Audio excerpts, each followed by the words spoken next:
তৃতীয় প্রকার দজ্জালে আমাদের সমাজটা ভরপুর। তৃতীয় প্রকার দজ্জাল।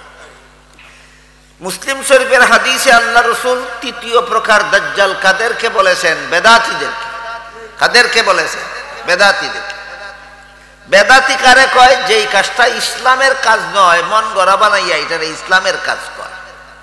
যেমন কয়েকটা উদাহরণ দিয়ে বুঝতে পারবেন।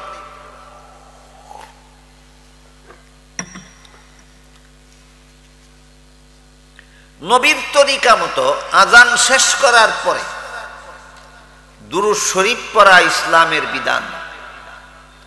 আজান শুরু করার আগে দুরূদ শরীফ পড়া ইসলামের বিধান নয়। আমার কথা বুঝে থাকলে বলুন তো, ইসলামে দুরূদ শরীফ আছে আজানের আগে না পরে? বর্তমানে একদল লোক আজানের আগে দুরূদ শরীফ পড়ে, পরে পরে ওই না। যেটা সুন্নত এটা করে ওই না, যেটা বিদাত সেটা ওই করে। আজানের আগে কিছু লোকে দুরূদ শরীফ পড়ে কিনা? আমার কথা বুঝে থাকলে বলেন এটা সুন্নত না বিদাত? বিদাত। যেমন ভাবে নামাজের শেষে দুরূদ শরীফ আছে, শুরুতে নাই।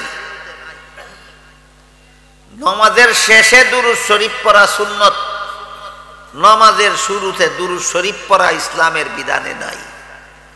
কিন্তু একজনের দুরূদ শরীফের ফজিলত শুনল।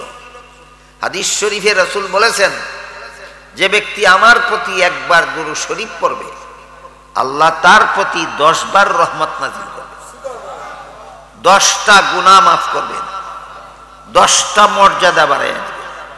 কবার? দুরূদ শরীফ পড়লে একবার। এই কথা শুনিয়া এক ব্যক্তি বলে, এত বড় ফজিলতের দুরূদ শুধুমাত্র নামাজের শেষে পড়ব কেন? নামাজের শুরুতেও একবার ফিরা লই, সওয়াবের কাম উত্তর। নিয়ত বান্দা সুবহানাকা পড়ার আগে দুরূদ শরীফ পড়ে। এই দুরূদ শরীফ সুন্নত না বেদাত? কেন বেদাত? এটা ইসলামে নাই, ইসলামে নাই। যেমন ভাবে নামাজের শেষে দুরূদ শরীফ আছে ইসলামে, শুরুতে নাই, পড়লে হবে বেদাত। ঠিক তেমনি ভাবে আজান শেষ করার পর দুরূদ শরীফ পড়া ইসলামে আছে, আজান শুরু করার আগে দুরূদ শরীফ পড়া ইসলামে নাই, পড়লে হবে বেদাত। গেল একটা বিদাতের উদাহরণ। 2 নম্বর, 5 বেলার ফরজ নামাজের সালাম ফিরাবার পর মুনাজাত করার কথা বহু হাদিসে আছে। ফরজ নামাজের পরে দোয়া কবুল হয়, 5 বেলার ফরজ নামাজের পরে দোয়া কবুল হয়। বাকি রইল এই দোয়া একা একা করব না দল বেঁধে করব, এই দোয়া হাদিসে উল্লেখিত দোয়া করব না যার যার ভাষায় দোয়া করব, সেই আলোচনা ভিন্ন। কিন্তু ফরজ নামাজের পরে দোয়া করলে, 5 বেলার ফরজ নামাজের পরে দোয়া করলে দোয়া কবুল হয়, এটা ইসলামে আছে, অনেক হাদিসে আছে। আলহামদুলিল্লাহ নাহমাদুহু ওয়া নাস্তাঈনুহু ওয়া নাস্তাগফিরুহু ওয়া নু'মিনু বিহি ওয়া নাতাওয়াক্কালু আলাইহি ওয়া নাউযু বিল্লাহি মিন শুরুরি আনফুসিনা ওয়া মিন সাইয়্যিআতি আ'মালিনা। من يهده الله فلا مضل له ومن يضلله فلا هادي له ونشهد أن لا إله إلا الله وحده لا شريك له ونشهد أن سيدنا ونبينا ومولانا محمدا عبده ورسوله صلى الله تعالى عليه وعلى آله وأصحابه وبارك وسلم. أما بعد فأعوذ بالله من الشيطان الرجيم. بسم الله الرحمن الرحيم. ما كان محمد أبا أحد من رجالكم ওয়ালাকির রাসূলুল্লাহি ওয়া খাতামান নাবিয়্যিন। وقال رسول الله صلى الله عليه وسلم أنا خاتم النبيين لا نبي بعدي أو كما قال عليه الصلاة والسلام। हजरत उलामाए किराम, मोहतरम हाजिरीन, एलाकार सर्वस्तरेर मुसलमान भाइयेरा आमार ओ आमार पर्दानिशीन मा ओ बोनेरा, पवित्र कुरानेर सूराए आहजाबेर 40 नम्बर आयात आमी आपनादेर सामने तिलावत करेছি। আপনাদের এখানে পৌঁছার পরে আপনাদের বিজ্ঞাপনে লেখা দেখতে পেলাম যে আপনাদের এই সম্মেলনটা তাফসীরুল কুরআন সম্মেলন। এজন্য সূরা আহজাবের 40 নম্বর আয়াতের তাফসীর থেকে কিছু কথা আপনাদের সামনে তুলে ধরার জন্য আমি আয়াতটি তিলাওয়াত করেছি। স্মরণ রাখতে হবে ওয়াজ মাহফিলে আর তাফসীর মাহফিলে বেশ কম আছে। ওয়াজ মাহফিলেও কোরআন হাদিস থেকেই বয়ান করা হয়,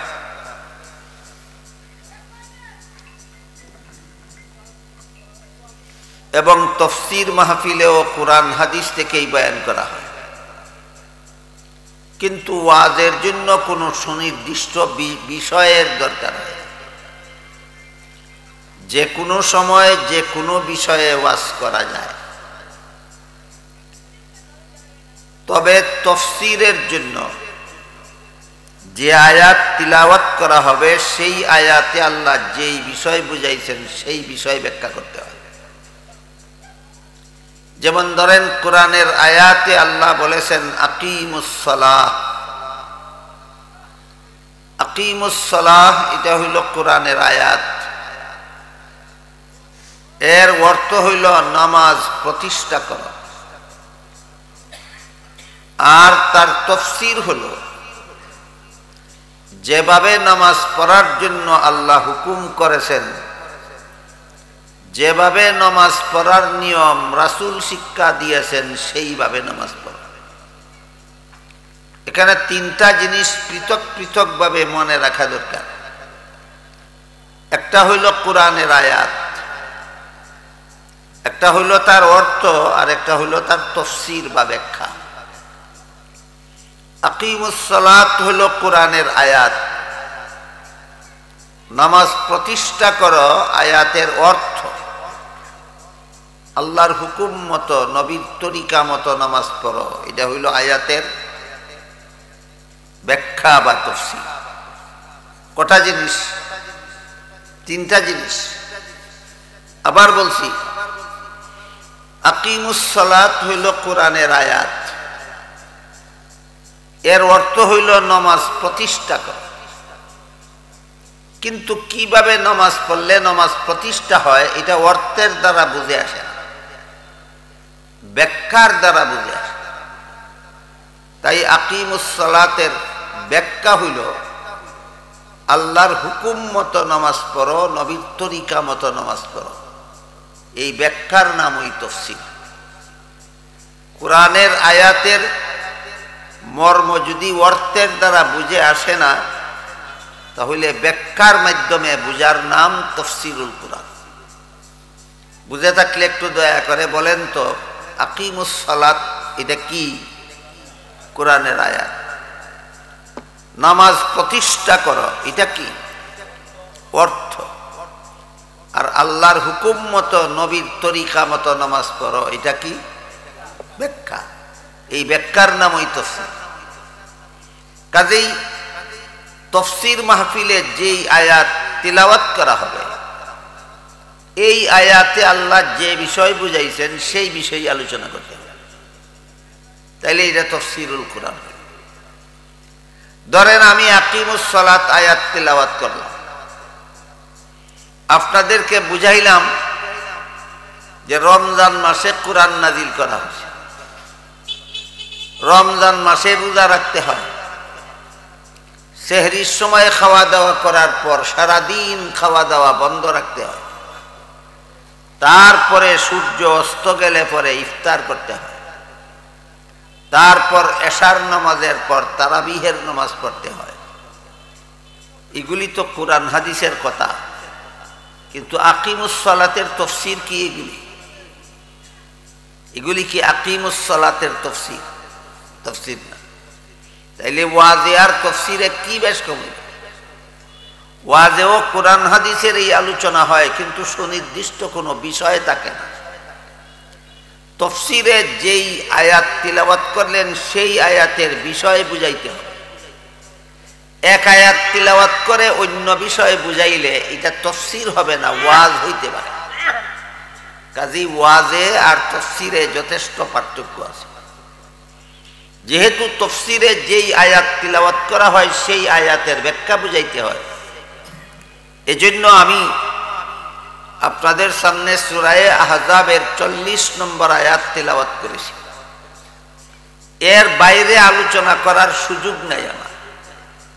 বাইরে আলোচনা করলে এটা তাফসীর হবে না, সেটা ওয়াজ হয়ে যাবে।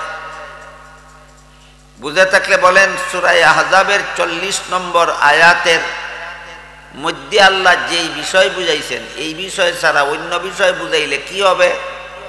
ওয়াজ হবে। আর আয়াতে আল্লাহ যে বিষয় বুঝাইছেন সেই বিষয় বুঝাইলে কি হবে? তাফসীর হবে। তাই আপনারা মনোযোগের সাথে এই সূরা আহজাবের 40 নম্বর আয়াতের ভিতরে আল্লাহ কি বুঝাইছেন ওইটা একটু বোঝার চেষ্টা করুন, তাহলে এটা হইব তাফসীর মাহফিল। আল্লাহ বলেন, মা কানা মুহাম্মাদুন আবা আহাদিম মির রিজালিকুম। এর অর্থ হলো মুহাম্মাদুর রাসূলুল্লাহ সাল্লাল্লাহু আলাইহি ওয়াসাল্লাম তোমাদের কোন যুবকের পিতা নন। যুবকের বললেন কেন? কারণ কয়েকজন শিশুর পিতা ছিলেন তিনি। রাসূল করিম সাল্লাল্লাহু আলাইহি ওয়াসাল্লামকে আল্লাহ কয়েকজন ছেলে সন্তান দান করেছিলেন। রাসূলের সমস্ত ছেলেগণ শিশুকালে ইন্তেকাল করেছে। একজন শিশুও যৌবন কাল পর্যন্ত পৌঁছতে পারেননি, শিশুকালেই ইন্তেকাল করেছে। তাহলে আমাদের নবী কোন যুবক পুরুষের পিতা ছিলেন না কয়েকজন শিশু ছেলের পিতা ছিলেন? এই জন্য আল্লাহ বলেন, মা কানা মুহাম্মাদুন আবা আহাদিম মির রিজালিকুম। মুহাম্মদ সাল্লাল্লাহু আলাইহি ওয়াসাল্লাম তোমাদের কোন যুবকের পিতা নন। এই কথা বলার সাথে সাথে একটা প্রশ্ন জাগে। কি প্রশ্ন জাগে? যে সমস্ত নবী রাসূলগণই যার যার উম্মতের রূহানি পিতা হয়ে থাকেন। কি পিতা? রূহানি পিতা। আমার মুহাম্মাদুর রাসূলুল্লাহ যদি আমাদের পিতা না হন তাহলে তিনি নবী হবেন কিভাবে? নবী মানেই তো উম্মতের রূহানি পিতা। এমন একজন নবী নাই যিনি তার উম্মতের রূহানি পিতা না। সমস্ত নবী যার যার উম্মতের রূহানি পিতা। আল্লাহ যে বললেন মুহাম্মদ সাল্লাল্লাহু আলাইহি ওয়াসাল্লাম তোমাদের পিতা নন, পিতা না হইলে নবী হবেন কেমনে? নবী মানেই তো উম্মতের রূহানি পিতা। এই প্রশ্নের জবাবে আল্লাহ বলেন, ওয়ালাকিন। এই লাকিন কথার মর্ম হইল, আমি আল্লাহ যে বলেছি তিনি তোমাদের পিতা নন। মানুষের পিতা দুই রকমের হয়। একরকম হইল বংশগত পিতা, আর একরকম হইল রূহানি পিতা, আধ্যাত্মিক পিতা। পিতা কত রকম? রূহানি পিতা, আধ্যাত্মিক পিতা। বংশগত পিতা আর রূহানি বা আধ্যাত্মিক পিতা। বংশগত পিতা কাকে বলে? যে পিতার শরীরের অংশ দ্বারা সন্তানের শরীর গঠন হয়, এমন পিতাকে বংশগত পিতা বলা হয়। আমি যে পিতার সন্তান সেই পিতার শরীরের অংশ আমার শরীরে আছে কিনা? কি বলেন আপনারা? আপনারা যে যে পিতার সন্তান সেই পিতার শরীরের অংশ আপনাদের শরীরে আছে কিনা? তাইলে আপনারা, তিনি আপনাদের কেমন পিতা? বংশগত পিতা। আরেক রকমের পিতা আছে রুহানি পিতা। রুহানি পিতা কারে কয়? যে পিতার পবিত্র আত্মার পরশে অপরের আত্মা পবিত্র হয়, তাকে রুহানি পিতা বলা হয়, আধ্যাত্মিক পিতা বলা হয়। সমস্ত নবী রসুলগণের আত্মা সকল প্রকার গুনাহ থেকে পবিত্র। সমস্ত নবী রসুলগণের আত্মা সকল প্রকার গুনাহ থেকে পবিত্র। সমস্ত নবী রসুলগণ আজীবন বেগুনাহ হয়ে থাকেন। অতীত জীবনে যিনি গুনাহ করেছেন তাকে আল্লাহ নবী বানান না, আর আল্লাহ যাকে নবী বানান তিনি ভবিষ্যতেও কোনোদিন গুনাহ করেন না। আল্লাহ বলেন, লা ইয়ানালু আহদিজ জালিমিন, নবুয়তের পদ আমি কোনো গুনাহগারকে দান করি না। বেগুনাহকে আল্লাহ নবী বানান। বুঝে থাকলে বলুন তো, নবীগণ গুনাহগার হন না বেগুনাহ হন? নবীগণ হন বেগুনাহ। এই কথা বিশ্বাস করা আহলে সুন্নাত ওয়াল জামাতের অন্তর্ভুক্ত থাকা না থাকা উপর নির্ভর করে। কেউ যদি মনে করে নবী গুনাহগার হন, তাহলে সে আহলে সুন্নাত ওয়াল জামাত হতে পারবে না। আহলে সুন্নাত ওয়াল জামাতের অন্তর্ভুক্ত হতে হলে যেসব কথা বিশ্বাস করতে হয়, এর মধ্যে একটা কথা হইল নবী বেগুনাহ, এই কথা বিশ্বাস করতে হবে। আমার কথা বুঝে থাকলে বলুন তো, কেউ যদি মনে করে যে নবী গুনাহগার, সেও কি আহলে সুন্নাত ওয়াল জামাত হতে পারে? আহলে সুন্নাত ওয়াল জামাতের অন্তর্ভুক্ত হওয়ার জন্য যত কথা বিশ্বাস করতে হয়, এর মধ্যে একটা কথা হইল নবীকে বেগুনাহ বিশ্বাস করতে হয়। কি গুনাহ? নবীকে কি বিশ্বাস করতে হয়? বেগুনাহ। আমাদের সমাজে কিছু মানুষ আছে যারা এইসব বিষয়ে জানেও না, বুঝেও না, খামোখাই সমাজের মানুষকে ধোঁকা দেওয়ার জন্য নিজেদেরকে আহলে সুন্নাত ওয়াল জামাত বলে দাবি করে। এরা সত্যিকারের আহলে সুন্নাত ওয়াল জামাত নয়, এরা আহলে সুন্নাত ওয়াল জামাত নামের ধোঁকাবাজ। যেমন ভাবে কাদিয়ানীরা মুসলমান নয়, কিন্তু নিজেদের দলের নাম দিছে আহমদিয়া মুসলিম জামাত। মুসলিম জামাত অর্থ মুসলমানের দল, মুসলিম জামাত অর্থ মুসলমানের দল। কাদিয়ানীরা মুসলমানের দল না কাফিরের দল? কাফিরের দল। নিজেদেরকে মুসলমানের দল নাম দিল কেন? সমাজের মানুষকে ধোঁকা দেওয়ার জন্য। ঠিক তেমনি ভাবে আমাদের সমাজের বেদাতীরা নিজেদের দলের নাম দিছে সুন্নি দল। বেদাতি দল নিজের দলের নাম সুন্নি দল দিল কেন? সমাজের মানুষকে ধোঁকা দেওয়ার জন্য। এরা সুন্নি নয়, সুন্নি নামের ধোঁকাবাজ। কোন মুসলমান সুন্নি বা আহলে সুন্নাত ওয়াল জামাত হওয়ার জন্য অনেকগুলি কথা জানতে হয়, বুঝতে হয়, বিশ্বাস করতে হয়।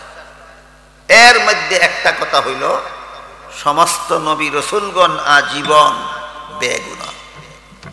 এতক্ষণের কথা বুঝে থাকলে বলুন তো, নবীগণের আত্মা গুনার দ্বারা কলুষিত না সকল প্রকার গুনাহ থেকে পবিত্র?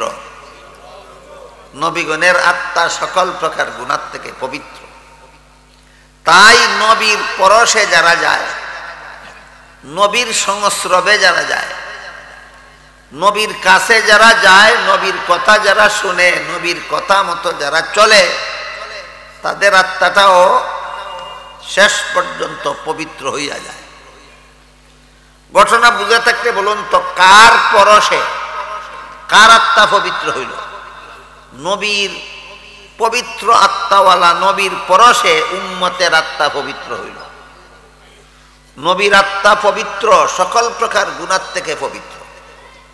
কাজেই যে উম্মতে নবীর কথা মতো জীবন যাপন করে, সেই উম্মতের আত্মাও পবিত্র হয়ে যায়। তাহলে কার পবিত্র আত্মার পরশে কার আত্মা পবিত্র হইল? নবীর পবিত্র আত্মার পরশে উম্মতের আত্মা পবিত্র হইল। এই জন্য সমস্ত নবী রসুলগণ যার যার উম্মতের রুহানি পিতা, আধ্যাত্মিক পিতা। পিতা কত রকম? দুই রকম, বংশগত পিতা আর আধ্যাত্মিক পিতা। যে পিতার শরীরের অংশ দ্বারা সন্তানের শরীর গঠন হয়, ইনি বংশগত পিতা। আর যার পবিত্র আত্মার পরশে অপরের আত্মা পবিত্র হয়, তিনি কেমন পিতা? রুহানি পিতা, আধ্যাত্মিক পিতা। সমস্ত নবী রসুলগণই যার যার উম্মতের কেমন পিতা? রুহানি পিতা। কাজেই প্রশ্ন জাগে, আল্লাহ যে সূরা আহজাবের 40 নম্বর আয়াতের শুরুতেই বলেন, মা কানা মুহাম্মাদুন আবা আহাদিম মির রিজালিকুম, মুহাম্মদ সাল্লাল্লাহু আলাইহি ওয়াসাল্লাম তোমাদের কোন যুবকের পিতা নন।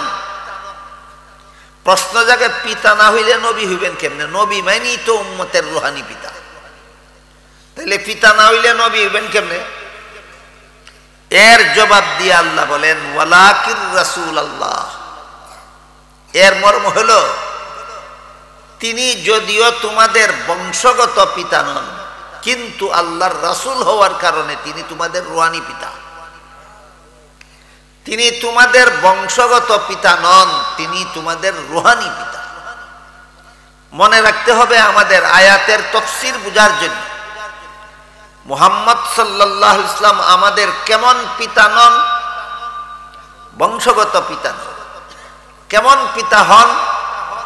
রুহানি পিতা। এই দুই কথা মনে রাখতে হবে। মুহাম্মাদুর রাসূলুল্লাহ সাল্লাল্লাহু আলাইহি ওয়াসাল্লাম আমাদের বংশগত পিতা নন, কিন্তু তিনি আমাদের রুহানি পিতা। বিষয়টা একেবারে সহজ নয়, একটু কঠিন আছে। আমি সাধ্যমতো ইনশাআল্লাহ চেষ্টা করব আপনাদেরকে বুঝাবার জন্য। আপনারা একটু ধৈর্য ধরে মনোযোগ সহকারে শুনতে হবে। এতক্ষণের কথা বুঝে থাকলে বলুন তো, উম্মতের রুহানি পিতা হওয়াটা শুধু আমাদের নবীর গুণ না সকল নবীর গুণ? সকল নবীর গুণ। উম্মতের রুহানি পিতা হওয়া এটা সকল নবীর মর্যাদা। নূহ আলাইহিস সালামও নিজের উম্মতের রুহানি পিতা, ইব্রাহিম আলাইহিস সালামও নিজের উম্মতের রুহানি পিতা, মুসা আলাইহিস সালামও নিজের উম্মতের রুহানি পিতা, ঈসা আলাইহিস সালামও নিজের উম্মতের রুহানি পিতা, মুহাম্মাদুর রাসূলুল্লাহ সাল্লাল্লাহু আলাইহি ওয়াসাল্লাম নিজের উম্মতের রুহানি পিতা। এতটুকু কথা বুঝার পরে আরেকটা হাদিস শুনুন। হাদিস শরীফে রাসূল করিম সাল্লাল্লাহু আলাইহি ওয়াসাল্লাম বলেন, ইন্নাল্লাহা ফাদ্দালানি আলাল আম্বিয়া ওয়া ফাদ্দালা উম্মতি আলাল উমাম। আল্লাহ আমাকে সমস্ত নবী রাসূলগণের উপর আলাদা মর্যাদা দান করেছে, আর আমার উম্মতকে সকল নবীর উম্মতের উপর শ্রেষ্ঠ মর্যাদা দান করেছে। আমার মর্যাদা হইল সমস্ত নবীগণের চেয়ে শ্রেষ্ঠ, আর আমার উম্মতের মর্যাদা সকল নবীর উম্মতের চেয়ে শ্রেষ্ঠ। হাদিসটা বুঝে থাকলে বলুন তো, আমাদের নবীর মর্যাদা অন্য নবীর সমান না শ্রেষ্ঠ? দুই কথা বুঝে থাকলে এবার বলুন, প্রত্যেক নবী যার যার উম্মতের রুহানি পিতা। কাজে আমাদের নবীকে নিজের উম্মতের রুহানি পিতা বললে এই গুণটা কি আমাদের নবীর শ্রেষ্ঠ মর্যাদার প্রমাণ, না এই গুণ সকল নবীরই আছে? এই গুণ সকল নবীরই আছে। কাজে আমাদের নবীকে নিজের উম্মতের রুহানি পিতা বললে এটা আমাদের নবীর আলাদা মর্যাদা বুঝায় না, কারণ এই মর্যাদা তো সকল নবীরই আছে। এই জন্য আল্লাহ পাক রব্বুল আলামিন ওয়ালাকির রাসূলুল্লাহ বলার সাথে সাথে বলেন, ওয়া খাতামান নাবিয়্যিন, তবে তোমাদের নবীকে আমি আরেকটা মর্যাদা দান করেছি আলাদা, সেটা কোনো নবীকে দান করিনি। সেই মর্যাদাটা হইল তোমাদের নবীকে খাতামুন নবিয়্যিন বানাইছি। এই নবী ছাড়া আর কাউকে আমি খাতামুন নবিয়্যিন বানাইছি না। বুঝে থাকলে বলেন, খাতামুন নবিয়্যিন হওয়ার মর্যাদা আল্লাহ কজনকে দান করেছে? একজন। এই খাতামুন নবিয়্যিন আমাদের নবীর আলাদা মর্যাদা। কাজে এবার আমাদের বোঝা দরকার খাতামুন নবিয়্যিন অর্থ কি। আল্লাহ পবিত্র কোরআনের সূরা আহজাবের 40 নম্বর আয়াতে আমাদের নবীকে খাতামুন নবিয়্যিন উপাধি দিয়েছেন। এই কোরআনের ভাষায় এই উপাধিটা আপনারা মনে রাখুন, খাতামুন নবিয়্যিন। আমাদের নবীর আলাদা মর্যাদা সম্বলিত একটা উপাধি কি? খাতামুন নবী। এই শব্দটা বলবেন না কোনোদিন, যে আমাদের নবীর একটা উপাধি খাতামুন নবী। এবার আমরা বোঝার চেষ্টা করি এর অর্থটা কি। এক হাদিসে রাসূল করিম সাল্লাল্লাহু আলাইহি ওয়াসাল্লাম বলেন,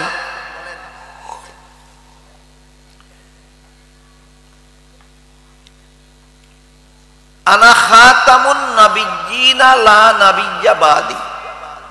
পূর্ণ হাদিসটা হলো, লা তাকুমুস সাআতু হাত্তা ইউবআসা দাজ্জালুনা কাযযাবুনা কুল্লুহুম ইয়াজআমু আন্নাহু নাবিয়্যুন ওয়া আনা খাতামুন নাবিয়্যিনা লা নাবিয়্যা বাদি। এই পূর্ণ হাদিসের অর্থ হলো, আমার পরে কিয়ামতের আগে যদি কেউ নবী হওয়ার দাবি করে, সে হবে মিথ্যাবাদী দাজ্জাল। আমার পরে কিয়ামতের আগে যদি কেউ নবী হওয়ার দাবি করে, সে হবে মিথ্যাবাদী দাজ্জাল। কারণ হইল আল্লাহ যে আমাকে খাতামুন নবিয়্যিন উপাধি দিয়েছেন, এর অর্থ হইল আমার পরে আর কোনো নবী নাই। এর অর্থ হইল আমাদের পরে আর কোনো নবী নাই।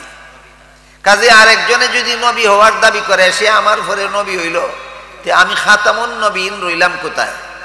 যে আমার পরে যে নবী হওয়ার দাবি করে, সে আমাকে খাতামুন নবিয়্যিন মানে না। খাতামুন নবিয়্যিন মানে না মানে কোরআন শরীফের সূরা আহজাবের 40 নম্বর আয়াত মানে না। আর যে কোরআনের কোনো আয়াত মানে না, সে মুসলমান থাকে না, কাফের হইয়া যায়। গোলাম আহমদ কাদিয়ানীকে নবী মানার কারণে কাদিয়ানীরা কাফের।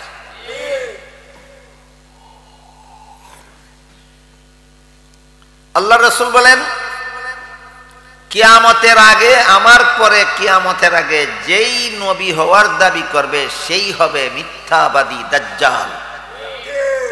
এই দাজ্জাল আর একটা শব্দ, এই শব্দটারও একটু ব্যাখ্যা আমরা বোঝার চেষ্টা করি। দাজ্জাল শব্দের অর্থ হইল যে সত্য মিথ্যার মিশ্রণে পটু। সত্য মিথ্যা একত্রে মিশ্রণ কইরা মানুষকে ধোঁকা দেয়। যেমন অসৎ দুধের ব্যবসায়ী দুধের মধ্যে পানি মিশাইয়া মানুষকে ধোঁকা দেয়। সাদা পানি বেশিয়া ধোঁকা দেওয়া যায় না দুধের সাথে মিশাইলে? না মিশাইয়া দুধের সাথে পানি না মিশাইয়া ধোঁকা দেওয়া যায় না। তাহলে ধোঁকা দিতে হয় সত্যটার সাথে মিথ্যাটা মিশাইলে। এই রকম সত্যের সাথে মিথ্যা মিশাইয়া যারা সমাজের মানুষকে ধোঁকা দেওয়ার মধ্যে প্রসিদ্ধ, এদেরকে কোরআন হাদিসের ভাষায় বলা হয় দাজ্জাল। রাসূলের হাদিসে 3 রকমের দাজ্জালের বিবরণ পাওয়া যায়। যত হাদিসে আল্লাহ রাসূল দাজ্জাল শব্দ ব্যবহার করেছেন, সবগুলি হাদিসের দাজ্জাল শব্দের অর্থ সর্বমোট 3 প্রকার দাজ্জাল। 3 প্রকার ধোঁকাবাজ মানুষকে রাসূল হাদিস শরীফে দাজ্জাল বলেছেন। কত প্রকার ধোঁকাবাজ মানুষকে দাজ্জাল বলেছেন? 3 প্রকার। এক প্রকার হইল খুদা হওয়ার মিথ্যা দাবিদার, এটাকেও রাসূল হাদিস শরীফে দাজ্জাল বলেছেন। যেমন আপনারা শুনে থাকবেন, কিয়ামতের আগে কানা দাজ্জালের আবির্ভাব হবে।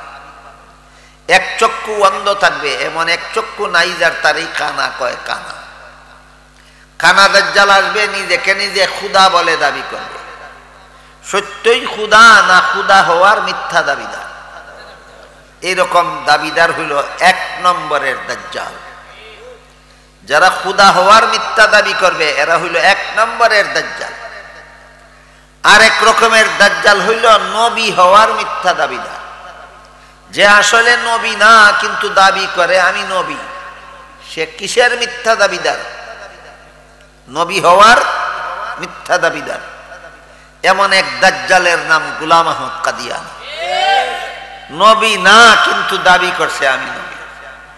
কাজেই গোলাম আহমদ কাদিয়ানী কোন প্রকারের দাজ্জাল? দ্বিতীয় প্রকার। আখিরি জমানায় যে দাজ্জাল আসবে কানা দাজ্জাল, এটা হলো প্রথম প্রকারের দাজ্জাল। আর গোলাম আহমদ কাদিয়ানী ছিল দ্বিতীয় প্রকারের দাজ্জাল। বুঝে থাকলে বলুন তো, খুদা হওয়ার মিথ্যা দাবিদার কোন প্রকারের দাজ্জাল? আর নবী হওয়ার মিথ্যা দাবিদার কোন প্রকারের দাজ্জাল? দ্বিতীয় প্রকারের দাজ্জাল। বুঝাইতে পারছি না? আবার কই, খুদা হওয়ার মিথ্যা দাবিদার 1 নম্বর দাজ্জাল, নবী হওয়ার মিথ্যা দাবিদার 2 নম্বর দাজ্জাল। এবার বুঝে থাকলে বলেন, খুদা হওয়ার মিথ্যা দাবিদার কত নম্বর দাজ্জাল? আর নবী হওয়ার মিথ্যা দাবিদার কত নম্বর দাজ্জাল? 2 নম্বর দাজ্জাল। আরেক রকম দাজ্জাল আছে, হাদিস শরীফে আল্লাহ রাসূল বলেছেন এরাও দাজ্জাল। এরা কারা? সহিহ মুসলিম শরীফের হাদিসে উল্লেখ আছে, আল্লাহ রাসূল বলেন সায়াকুনু ফি আখিরিজ জামানে দাজ্জালুনা কাজ্জাবুনা ইয়াতুনাকুম বিআহাদিসা লাম তাসমাউ আনতুম ওয়ালা আবাউকুম ইয়াকুম ওয়া ইয়াহুম লা ইউদিল্লুনাকুম ওয়ালা ইফতিনুন আও কামা ক্বালা আলাইহিস সালাতু ওয়াস সালাম। এর অর্থ হলো, রাসূল বলেন আখিরি জমানায় আরেক প্রকার দাজ্জাল বাইর হবে। আখিরি জমানায় আরেক প্রকার দাজ্জাল বাইর হবে। এরা কারা? রাসূল বলেন এরা হইল যেই কথাগুলি ইসলামের কথা নয় এমন কথারে ইসলামের কথা মন গড়া বানাইয়া কয়। যেই কথা ইসলামের কথা না এমন কথারে মন গড়া কয়, এটা ইসলামের কথা। এদের এক কথায় এদের পরিচয় হইল বেদাতি। এক কথায় এদের পরিচয় হইল বেদাতি। যেই কাম ইসলামী কাম না, ইসলামী শরীয়তের দলিল দ্বারা প্রমাণিত নয়, মন গড়াভাবে এইগুলিকে ইসলামী কাজ বলে, ইসলামী কথা বলে প্রচার করে, এরা বেদাতি। এরা হইল 3য় প্রকারের দাজ্জাল। প্রথম প্রকারের দাজ্জাল হলো খুদা হওয়ার মিথ্যা দাবিদার। দ্বিতীয় প্রকার দাজ্জাল হলো নবী হওয়ার মিথ্যা দাবিদার। 3য় প্রকার দাজ্জাল হলো বেদাতি। বেদাতিরা কোন প্রকারের দাজ্জাল? 3য় প্রকারের দাজ্জাল। দিলে আপনারা বুঝতে পারবেন। আমাদের বর্তমান সমাজে প্রথম প্রকারের দাজ্জাল আছে বলে আমার জানা নাই, দ্বিতীয় প্রকারের দাজ্জাল আছে বলে আমার জানা নাই, কিন্তু 3য় প্রকার দাজ্জালে আমাদের সমাজটা ভরা। 3য় প্রকার দাজ্জালে আমাদের সমাজটা ভরপুর। 3য় প্রকার দাজ্জাল। মুসলিম শরীফের হাদিসে আল্লাহ রাসূল 3য় প্রকার দাজ্জাল কাদেরকে বলেছেন? বেদাতীদেরকে। কাদেরকে বলেছেন? বেদাতীদেরকে। বেদাতি কারে কয়? যেই কাজটা ইসলামের কাজ নয়, মন গড়া বানাইয়া এটারে ইসলামের কাজ কয়। যেমন কয়েকটা উদাহরণ দিয়ে বুঝতে পারবেন।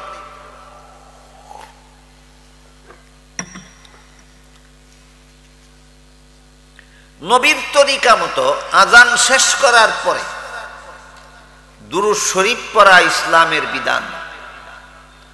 আজান শুরু করার আগে দুরূদ শরীফ পড়া ইসলামের বিধান নয়। আমার কথা বুঝে থাকলে বলুন তো, ইসলামে দুরূদ শরীফ আছে আজানের আগে না পরে? বর্তমানে একদল লোক আজানের আগে দুরূদ শরীফ পড়ে, পরে পরে ওই না। যেটা সুন্নত এটা করে ওই না, যেটা বিদাত সেটা ওই করে। আজানের আগে কিছু লোকে দুরূদ শরীফ পড়ে কিনা? আমার কথা বুঝে থাকলে বলেন এটা সুন্নত না বিদাত? বিদাত। যেমন ভাবে নামাজের শেষে দুরূদ শরীফ আছে, শুরুতে নাই। নামাজের শেষে দুরূদ শরীফ পড়া সুন্নত, নামাজের শুরুতে দুরূদ শরীফ পড়া ইসলামের বিধানে নাই। কিন্তু একজনের দুরূদ শরীফের ফজিলত শুনল। হাদিস শরীফে রাসূল বলেছেন, যে ব্যক্তি আমার প্রতি একবার দুরূদ শরীফ পড়বে, আল্লাহ তার প্রতি 10 বার রহমত নাযিল করবে, 10টা গুনাহ মাফ করবেন, 10টা মর্যাদা বাড়ায় দেবেন। কবার দুরূদ শরীফ পড়লে? একবার। এই কথা শুনিয়া এক ব্যক্তি বলে, এত বড় ফজিলতের দুরূদ শুধুমাত্র নামাজের শেষে পড়ব কেন? নামাজের শুরুতেও একবার পড়া লই, সওয়াবের কাম উত্তর। নিয়ত বান্দা সুবহানাকা পড়ার আগে দুরূদ শরীফ পড়ে। এই দুরূদ শরীফ সুন্নাত না বেদাত? কেন বেদাত? এটা ইসলামে নাই, ইসলামে নাই। যেমন ভাবে নামাজের শেষে দুরূদ শরীফ আছে ইসলামে, শুরুতে নাই, পড়লে হবে বেদাত। ঠিক তেমনি ভাবে আজান শেষ করার পর দুরূদ শরীফ পড়া ইসলামে আছে, আজান শুরু করার আগে দুরূদ শরীফ পড়া ইসলামে নাই, পড়লে হবে বেদাত। গেল একটা বিদাতের উদাহরণ। 2 নম্বর, 5 বেলার ফরজ নামাজের সালাম ফিরাবার পর মুনাজাত করার কথা বহু হাদিসে আছে। ফরজ নামাজের পরে দোয়া কবুল হয়, 5 বেলার ফরজ নামাজের পরে দোয়া কবুল হয়। বাকি রইল এই দোয়া একা একা করব না দল বেঁধে করব, এই দোয়া হাদিসে উল্লেখিত দোয়া করব না যার যার ভাষায় দোয়া করব, সেই আলোচনা ভিন্ন। কিন্তু ফরজ নামাজের পরে দোয়া করলে, 5 বেলার ফরজ নামাজের পরে দোয়া করলে দোয়া কবুল হয়, এটা ইসলামে আছে, অনেক হাদিসে আছে। যদি এই দোয়াটাকে জরুরি মনে না করা হয় এবং যদি এই দোয়াটাকে নামাজের অংশ মনে না করা হয়, ফজরের 2 রাকাত ফরজ নামাজের সালাম ফিরাইয়া আপনি দোয়া করতে পারবেন, এটা নামাজের অংশ নয় এবং দোয়া করা জরুরি না। একজনে না করলে তার গুনাহ হবে না, একজনে না করলে তার গুনাহ হবে না, আপনি করলে সওয়াব পাইবেন, সেটা ভিন্ন কথা। বুঝা থাকলে বলেন, এই 2টা শর্তে ফরজ নামাজের সালাম ফিরাবার পর, 5 বেলার ফরজ নামাজের সালাম ফিরাবার পর দোয়াকে নামাজের অংশ মনে না করে এবং দোয়াকে জরুরি মনে না করে দোয়া করা ইসলামে আছে, ইসলামে আছে। কিন্তু জানাজার সালাম ফিরাবার পর দোয়া করা ইসলামে নাই। 5 বেলার ফরজ নামাজের সালাম ফিরাবার পরে দোয়া করা ইসলামে আছে, জানাজার সালাম ফিরাবার পরে দোয়া করা ইসলামে নাই। এখন যদি কেউ বলে 5 বেলার ফরজ নামাজের পরে দোয়া সালাম ফিরাবার পরে দোয়া করতে পারি, জানাজার পরে করতে পারবো না কেন? এটা তোমার যুক্তি, এটা নবীর সুন্নত নয়। কাজেই যেই কাজ মন গড়া যুক্তি দিয়া করা হয়, শরীয়তের দলিলে নাই, এই কাজের নামই বিদআত। সুতরাং আজানের আগে দুরূদ শরীফ পড়া যেমন বিদআত, জানাজার সালাম ফিরাবার পর মুনাজাত করা তেমন বিদআত। 2টা বিদআতের উদাহরণ দিলাম, আরেকটা বিদআতের উদাহরণ দিলাম। হাদিস শরীফে রাসূল করিম সাল্লাল্লাহু আলাইহি ওয়াসাল্লাম বলেন, আল্লাহর পক্ষ থেকে আমার মুসলমান উম্মতের জন্য বৎসরে 2টা ঈদের ব্যবস্থা দেওয়া হয়েছে। কটা ঈদ? বৎসরে 2টা ঈদ। সপ্তাহে একটা ঈদ আছে শুক্রবার, সেটা ভিন্ন কথা, এটা সাপ্তাহিক ঈদ। শুক্রবারের ঈদটা বাৎসরিক না সাপ্তাহিক? আর রাসূল যে বলেছেন 2টা ঈদ, এটা সাপ্তাহিক না বাৎসরিক? আমার মুসলমান উম্মতের জন্য বাৎসরিক 2টা ঈদ আল্লাহর পক্ষ থেকে দেওয়া হয়েছে।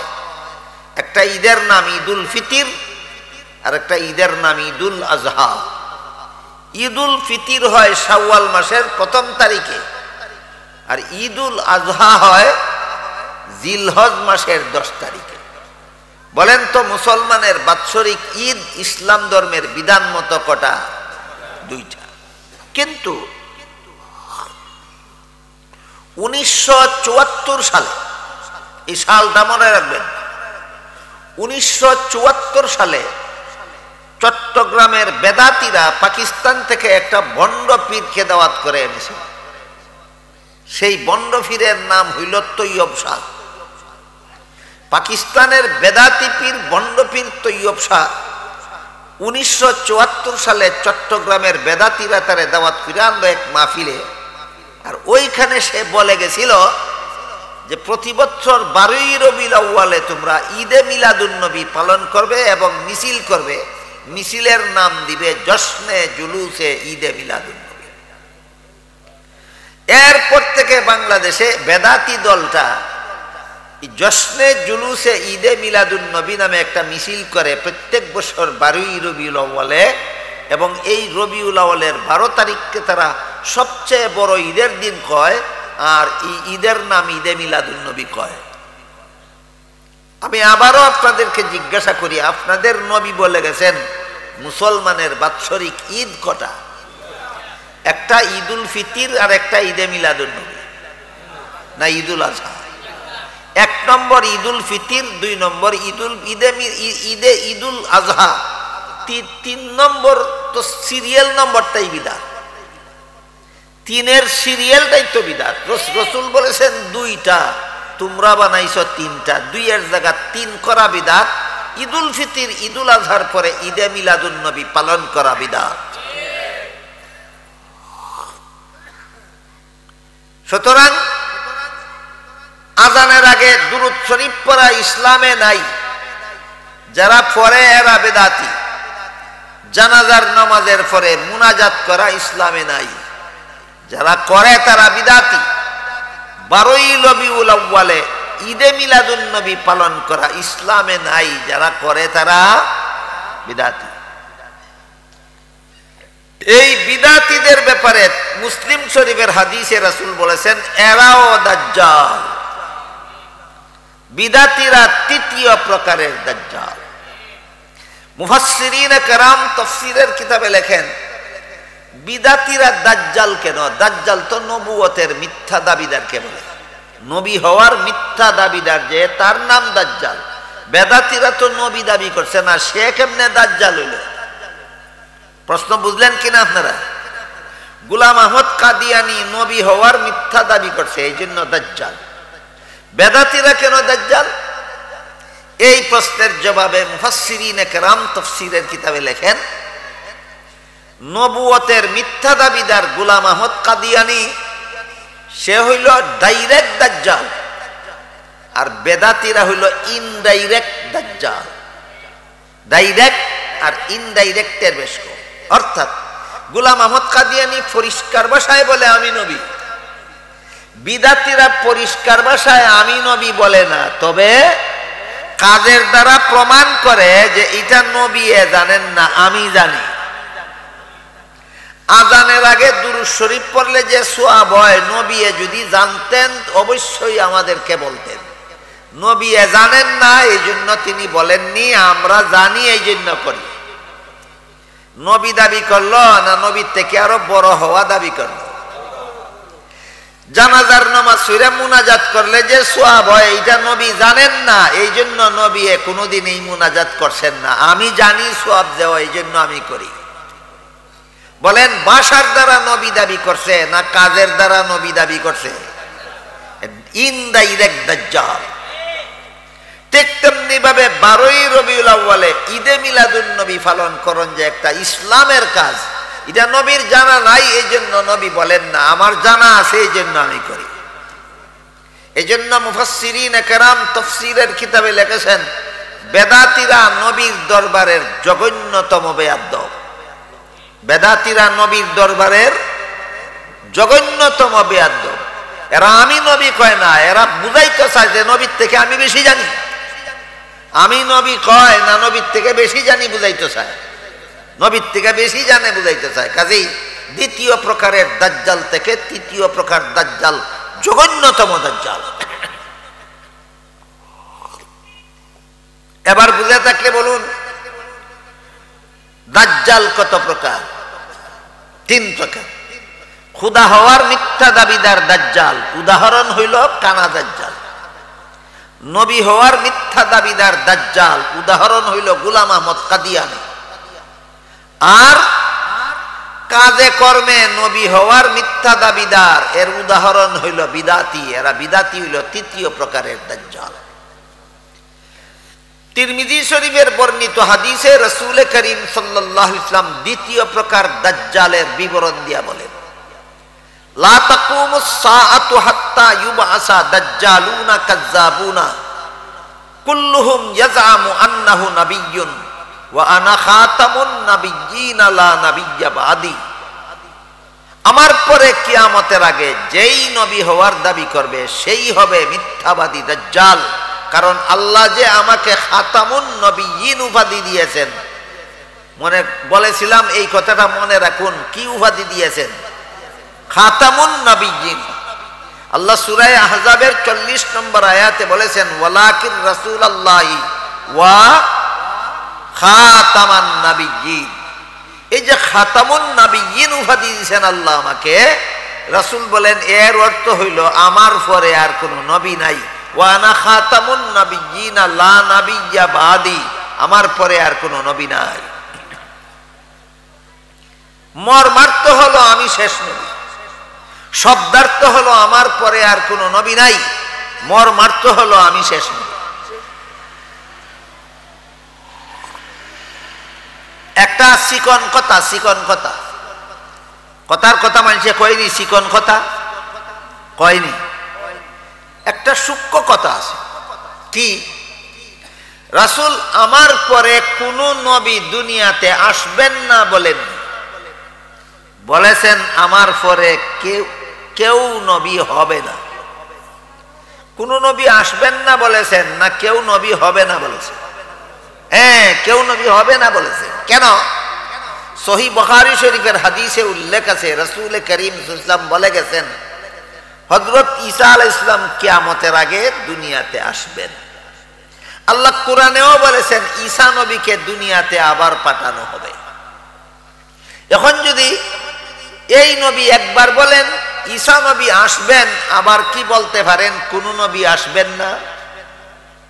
একবার বললেন ঈসা নবী আসবেন, এরপরে কি আবার বলতে পারেন কোন নবী আসবেন না? তাহলে তো উল্টা পাল্টা কথা হইল। আমাদের নবী কি উল্টা পাল্টা কথা বলেন? উল্টা পাল্টা কথা বলেন। যেহেতু আমাদের নবী একবার বলেছেন ঈসা নবী আসবেন, এই জন্য আমার পরে আর কোন নবী আসবেন না বলেননি, বলেছেন আমার পরে আর কেউ নবী হবে না। ঈসা নবী আসবেন কেন? আর আমাদের নবীর পরে আর কেউ নবী হবে না কেন? এই দুই কথা গুরুত্বপূর্ণ ভাবেই আমাদের বোঝা দরকার। আলোচনাটা একটু কঠিন হওয়ার কারণে সাধারণত আলেমগণ এই আলোচনা করেন না। আর আলোচনা না করতে অনেক মুসলমানে এই গুরুত্বপূর্ণ বিষয়গুলি পরিষ্কারভাবে জানে না। আমাদের ঈমান সংশোধন করার জন্য, ঈমান পরিপূর্ণ করার জন্য, ঈমানকে মজবুত করার জন্য, হেফাজত করার জন্য বিষয়গুলি জানা দরকার। ঈমান পরিপূর্ণ করার জন্য এবং ঈমানকে হেফাজত করার জন্য বিষয়গুলি জানা দরকার। প্রথমে আমরা বোঝার চেষ্টা করি খাতামুন নবিয়্যিন এর মর্মার্থ হলো শেষ নবী। শেষ নবী হওয়াটা একটা উপাধি কেমনে হয়? আল্লাহ আদম আলাইহিস সালামকে শেষ নবী উপাধি দিবেন না, নূহ আলাইহিস সালামকে শেষ নবী উপাধি দিবেন না, ইব্রাহিম আলাইহিস সালামকে শেষ নবী উপাধি দিবেন না, কোন নবীকে শেষ নবী বলে উপাধি দিবেন না। একমাত্র আমাদের নবীকে খাতামুন নবিয়্যিন উপাধি দিয়েছেন। এর অর্থ হলো আমার পরে আর কোন নবী নাই, এর মর্ম হলো আমি শেষ নবী। শেষ নবী হওয়াটা আমাদের নবীর আলাদা মর্যাদা কিভাবে? এই কথাটাও একটু কঠিন কথা, একটু মনোযোগেই বোঝা দরকার। বলেন আল্লাহ আমাদের নবীকে অন্য নবীর সমান মর্যাদা দিয়েছেন না আলাদা মর্যাদা? যতভাবে আলাদা মর্যাদা দিয়েছেন এর মধ্যে একটা হইল আমাদের নবীকে খাতামুন নবিয়্যিন উপাধি দিয়া অন্য নবীর থেকে আলাদা মর্যাদা দিয়েছে। এখন খাতামুন নবিয়্যিনের অর্থ তো আমাদের নবীর পরে আর কেউ নবী হবে না, অর্থাৎ তিনি শেষ নবী। তিনি শেষ নবী হওয়াটা অন্য নবীর থেকে আলাদা মর্যাদা কিভাবে? এটা অত্যন্ত কঠিন একটা প্রশ্ন। প্রশ্নটা আপনাদেরকে সহজে বুঝাবার জন্য আমি একটা উদাহরণ দেই শুনুন। এক ব্যক্তি একটা কঠিন রোগে আক্রান্ত হইল, এক ডাক্তারের দ্বারা চিকিৎসা করাইল, রোগ সারল, কিছুদিন পরে আবার রোগ দেখা দিল। কথা বুঝে থাকতে বলুন তো, ডাক্তারের চিকিৎসাটা পুরাপুরি সফল না আংশিক সফল? আরেক ডাক্তার দিয়ে চিকিৎসা করাইলো, কিছুদিনের জন্য সারলো। আরেক ডাক্তারের দ্বারা চিকিৎসা করাইলো, কিছুদিনের জন্য সারলো। বলেন, যত ডাক্তারই চিকিৎসা করতেছে পুরাপুরি সফল হয় না আংশিক সফল? এই কারণে রোগী যতবারই রোগ নতুন ভাবে দেখা দেয় ততবারই নতুন ডাক্তার দিয়া চিকিৎসা করায়। এইভাবে ডাক্তার পরিবর্তন করে চিকিৎসা করাইতে করাইতে এক পর্যায়ে এমন এক ডাক্তারের দ্বারা চিকিৎসা করাইলো যে ডাক্তারের চিকিৎসায় রোগ যে সারল, জীবনে আর কোনোদিন ফিরল না। কোন ডাক্তারের চিকিৎসা পুরাপুরি সফল? শেষ ডাক্তার। যে ডাক্তারের চিকিৎসার পরে আরো ডাক্তারের দরকার বাকি থাকে, ইনি ডাক্তার হতে পারেন কিন্তু শেষ ডাক্তার হতে পারেন না। যে ডাক্তারের চিকিৎসার পরে আর কোনো ডাক্তারের দরকার বাকি থাকে না, ইনি শেষ ডাক্তারও শ্রেষ্ঠ ডাক্তারও। ইনি শেষ ডাক্তারও শ্রেষ্ঠ ডাক্তারও। ঠিক তেমনি ভাবে যে নবীর পরে দুনিয়ার মানুষের হেদায়েতের জন্য আরো নবীর দরকার বাকি থাকে, ইনি নবী কিন্তু শেষ নবীও না, শ্রেষ্ঠ নবী। নূহ নবীর পরে ইব্রাহিম নবীর দরকার বাকি ছিল, এই জন্য নূহ নবীর শেষ নবীও না, শ্রেষ্ঠ নবীও না। ইব্রাহিম নবীর পরে মুসা নবীর দরকার বাকি ছিল, এই জন্য ইব্রাহিম নবী শেষ নবীও না, শ্রেষ্ঠ নবীও না। মুসা নবীর পরে ঈসা নবীর দরকার বাকি ছিল, এই জন্য মুসা নবী শেষ নবীও না, শ্রেষ্ঠ নবীও না। ঈসা নবীর পরে মুহাম্মদ নবীর দরকার বাকি ছিল, এই জন্য ঈসা নবী শেষ নবীও না, শ্রেষ্ঠ নবীও না। মুহাম্মদ নবীর পরে দুনিয়াবাসী মানুষের হেদায়েতের জন্য আর কোন নবীর দরকার বাকি নাই, সুতরাং তিনি শেষ নবীও, তিনি শ্রেষ্ঠ নবীও। এক কথায় শেষ ডাক্তার যে, শ্রেষ্ঠ ডাক্তার সে। শেষ ডাক্তার যে, শ্রেষ্ঠ ডাক্তার সে। ঠিক তেমনি ভাবে শেষ নবী যিনি, শ্রেষ্ঠ নবী তিনি। এবার বলেন তো, শেষ নবী হওয়াটা আমাদের নবী শ্রেষ্ঠ নবী হওয়ার প্রমাণ কিনা? শেষ নবী হওয়াটাই আমাদের নবীর শ্রেষ্ঠ হওয়ার প্রমাণ। এই জন্য আল্লাহ বলেন, ওয়ালাকিন রাসূলুল্লাহি ওয়া খাতামান নাবিয়্যিন। তিনি আল্লাহর রাসূল হওয়ার কারণে অন্যান্য নবীদের মতো তিনিও তোমাদের রুহানি বাবা, কিন্তু খাতামুন নবিয়্যিন হওয়ার কারণে তিনি আর কোন নবীর সমান মর্যাদা সম্পন্ন নন। তিনি সমস্ত নবীর চেয়ে শ্রেষ্ঠ মর্যাদার অধিকারী। এক প্রশ্নের জবাব বুঝলাম, শেষ নবী হওয়ার কারণে শ্রেষ্ঠ মর্যাদা কিভাবে হইল? বিষয়টা কি আপনারা বুঝতে পেরেছেন? 2 নম্বর প্রশ্ন হইল, ঈসা নবী আসবেন কেন? আর ঈসা নবী যদি আসবেন এই, তাহলে আমাদের নবী শেষ নবী রইলেন কোথায়? কটা প্রশ্ন? 2টা প্রশ্ন। ঈসা নবী আসবেন কেন বুঝলে 3 নম্বর প্রশ্নের জবাব বোঝা সহজ হয়ে যায়। হযরত ঈসা আলাইহিস সালামকে হত্যা করে ফেলার জন্য একদল শত্রুরা একা একা তার ঘরের ভিতরে ঢুকে পড়েছে। যে ঘরের ভিতরে ঈসা আলাইহিস সালাম একা ছিলেন, ওই ঘরের ভিতরে অস্ত্র শস্ত্র নিয়ে একদল শত্রু ঈসা নবীর ঘরের ভিতরে ঢুকে গিয়েছিল। এই ঘরের ভিতরে কজন ছিলেন? একজন। কে ছিলেন? ঈসা আলাইহিস সালাম। ঢুকলো কারা? একদল শত্রুরা। কেন? তাকে হত্যা করার জন্য। এমত অবস্থায় আল্লাহ পাক রব্বুল আলামিন হযরত ঈসা আলাইহিস সালামকে বললেন, ইয়া ঈসা ইন্নী মুতাওয়াফফিকা ওয়া রাফিউকা ইলাইয়া। ও ঈসা আলাইহিস সালাম, এই শত্রুদের হাত থেকে আপনাকে হেফাজত করার জন্য মরণ বাকি রেখেই সশরীরে জীবিত অবস্থায় আপনাকে আমি আসমানে উঠাইয়া নিচ্ছি।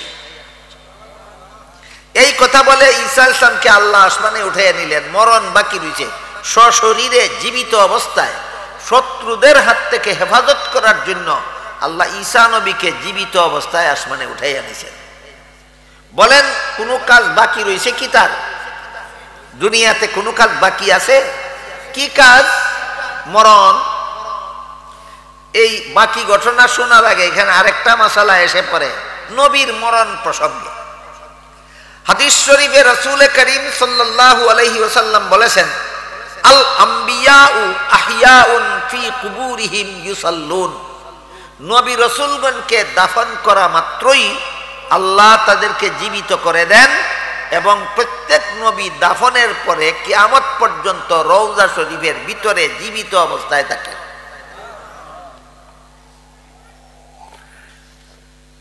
এটাও আহলে সুন্নাত ওয়াল জামাতের আকীদা।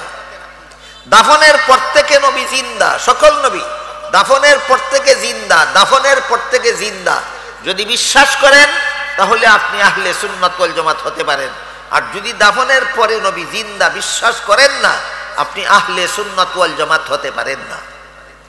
আমার কথা বুঝে থাকে বলুন, আকাশ ফাটা চিৎকার দিয়েই মানুষ আহলে সুন্নাত ওয়াল জামাত হয়ে যায়, না কিছু কথা জানতে হবে, মানতে হবে? যত কথা জানতে হবে, মানতে হবে আহলে সুন্নাত ওয়াল জামাতের অন্তর্ভুক্ত হওয়ার জন্য। এর মধ্যে এক নম্বর হলো নবী রাসূলগণের বেলায় এক নম্বর হলো সমস্ত নবী বেগুনাহ, দুই নম্বর সমস্ত নবী দাফনের পর থেকে জিন্দা, তিন নম্বর জিন্দা হয়ে নবী রওজা শরীফের ভিতরে থাকেন। রাসূল বলেছেন ফি কুবুরিহিম, ফি কুবুরিহিম, রওজা শরীফের ভিতরে, রওজা শরীফের ভিতরে। কাজী যারা বিশ্বাস করে যে নবী আমাদের অনুষ্ঠানে চলে আসেন, এরা মন গড়া ব্যাখ্যা মতো নবী মানে এরা সুন্নি নয়, বেদাতি। যারা বলে নবী আমাদের অনুষ্ঠানে আসেন এই জন্য আমরা নবীর তাজিমের জন্য দাঁড়াই, কথা বুঝছেন নি? যাবল একদল আসেনি কয় নবী আমরা কেন আইনি কারণে নবীর সম্মানের লাগি আমরা দাঁড়াই। নবী নবী হইয়া গেছেন আইবা না রওজা শরীফের ভিতরে থাকবা? নবী এখন রওজা শরীফের ভিতরে থাকবা, তুমি কও আইবা, তোমার কথা মানতাম না, নবীর কথা মানতাম। সুতরাং এরা সুন্নি নয়, এরা বেদাতি। এই জন্য বলছিলাম সুন্নি দাবি করলে সুন্নি হয় না। আহলে সুন্নাত ওয়াল জামাতের অন্তর্ভুক্ত হওয়ার জন্য কিছু কথা জানতে হবে, মানতে হবে, তা না হইলে চাপার জোরে সুন্নি হওয়া যাবে না। আহলে সুন্নাত ওয়াল জামাতের অন্তর্ভুক্ত হওয়ার জন্য নবীগণের বেলায় আজকের মতো তিনটা কথা স্মরণ রাখুন। এক নম্বর, সমস্ত নবী আজীবন বেগুনাহ। দুই নম্বর, সমস্ত নবী দাফন করার পরে জীবিত হয়ে যান। তিন নম্বর, জীবিত হয়ে নবী আমাদের মিলাদ শরীফে আসেন না রওজা শরীফের ভিতরে থাকেন। যারা বলে মিলাদ শরীফে আসেন এরা সুন্নি নয়, বেদাতি। যারা বলে নবী রওজা শরীফের ভিতরে থাকেন তারা আহলে সুন্নাত ওয়াল জামাত। বাকি রইল নবীর মরণ। এই যে দাফন করার পর থেকে নবীগণ কিয়ামত পর্যন্ত রওজা শরীফের ভিতরে জিন্দা থাকেন, এই কথাটাকে আহলে সুন্নাত ওয়াল জামাতের পরিভাষায় বলা হয় হায়াতুন নবী। এই কথাটার নাম হায়াতুন নবী। হায়াতুন নবী কথার অর্থই হলো নবী জিন্দা। এবার বলুন, এতক্ষণের কথা বুঝে থাকবে, জিন্দা নবী দাফন করা হয় না দাফনের পরে নবীকে জিন্দা করা হয়? কাজেই অতি উগ্রপন্থী কিছু বেদাতি আছে আমাদের সমাজে, যারা বলে যে সুন্নি আকীদা হইল হায়াতুন নবী, যে বলবে নবীর মরণ সে ওয়াহাবি কাফের। তোমার কথা মতো যদি ইসলাম হইতো তাহলে আল্লাহ যে কোরআনে বলেছেন ইন্নাকা মাইয়িতুন ওয়া ইন্নাহুম মাইয়িতুন, হে মুহাম্মদুর রাসূলুল্লাহ সাল্লাল্লাহু আলাইহি ওয়াসাল্লাম আপনিও মরণশীল তারাও মরণশীল। আল্লাহ কোরআনে আমাদের নবীকে সম্বোধন করে বলেছেন আপনিও মরণশীল। নবীর মরণ কইলেই যদি ওয়াহাবি কাফির হয়, আল্লাহ কোরআনে আমাদের নবীকে মরণশীল বলেছেন। ফতুয়াবাজ চাফাবাজ, বলো আল্লাহকে কি বলবে তুমি? বুঝা থাকে বলুন, নবীর মরণ কইলেই ওয়াহাবি হয়, নবীর মরণ কইলেই কাফির হয় না? আল্লাহ নিজেই কোরআনে আমাদের নবীর মরণ আছে বলছেন। তাহলে জিন্দা নবী দাফন করা হয় না দাফনের পরে নবীকে, মরণের পরে নবীকে জিন্দা করা হয়? মরণের পরে নবীকে জিন্দা করা হয়। আল্লাহ পরিষ্কার ভাষায় কোরআনের আয়াতে বলেন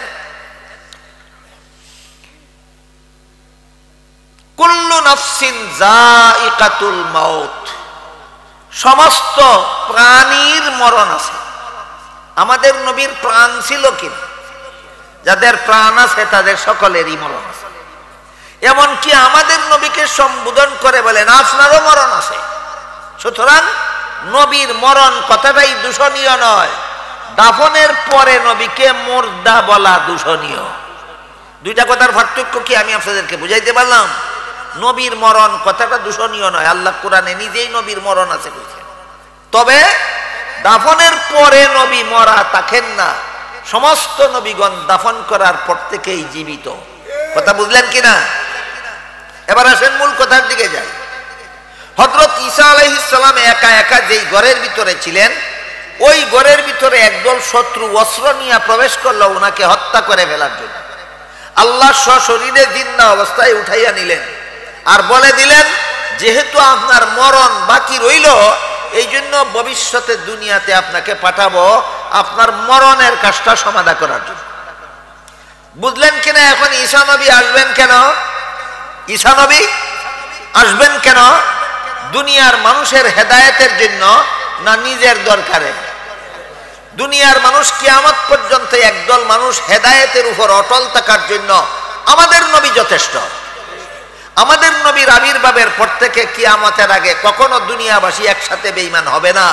আর যখন সারা দুনিয়াবাসী বেঈমান হবে, তখন আল্লাহ এক মুহূর্তও দুনিয়া রাখবেন না, ধ্বংস করে দেবে। কাজেই দুনিয়াবাসী মানুষের হেদায়েতের জন্য আর কোনো নবীর দরকার বাকি নাই। ঈসা নবী আসবেন কেন? দুনিয়াবাসীর হেদায়েতের জন্য না নিজের দরকারে? এতক্ষণের কথা বুঝে থাকলে বলুন তো, দুনিয়াতে ঈসা নবীর দরকারটা কি? মরণের কাজটা সমাধা করার জন্য। এই হইল ঈসা নবী আসার দরকার।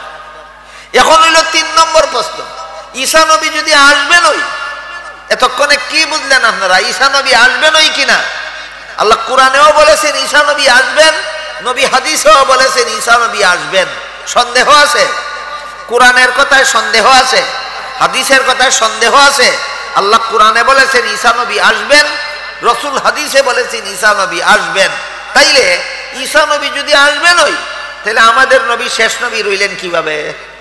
কঠিন প্রশ্ন। প্রশ্নটা কি আমি আপনাদেরকে বুঝাইতে পারলাম? এই কঠিন প্রশ্নের জবাবটাও সেই ডাক্তারের উদাহরণ দ্বারাই আমরা বোঝার চেষ্টা করি। ধরেন,